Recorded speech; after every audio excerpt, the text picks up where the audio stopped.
రవీంద్రనాథ్ గారు.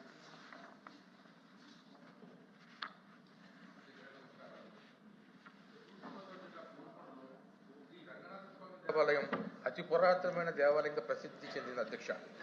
అక్కడ శిలాశాసనాల ఆధారంగా 14వ శతాబ్దానికి చెందిన కట్టడంగా గుర్తించడం జరిగింది అధ్యక్ష. ఆలయం శిథిలావస్థలో ఉన్న కారణంగా గత ప్రభుత్వం చివరిలో గర్భగుడి శిలామూర్తి జీవాన్ని దారుమూర్తిలో ప్రవేశింపజేసి చిన్న రేకుల షెడ్లో ఉంచి పూజలు నిర్వహిస్తున్నారు అధ్యక్ష.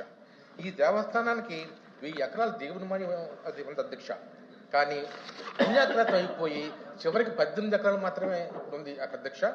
అనువంశిక ధర్మకర్తలు ధూపదీప నైవేద్యాలు అక్కడ చేస్తున్నారు అధ్యక్ష. ప్రధాన గోపు నిర్మాణం ఇంతవరకు ఎటువంటి అడుగులు ముందుకు పడలేదు అధ్యక్ష. అన్నవరం దేవస్థానం ఆధ్వర్యంలో ఉన్న ఈ దేవాలయం యొక్క నిర్మాణం వెంటనే ప్రారంభించి పూర్తి చేయాలని, అన్యాక్రాంతమైన దేవాలయ భూములు తిరిగి తీసుకొచ్చి స్వాధీనపరుచుకుని దేవాలయ అభివృద్ధి కోసం కృషి చేయాలని కోరుతున్నాను అధ్యక్ష.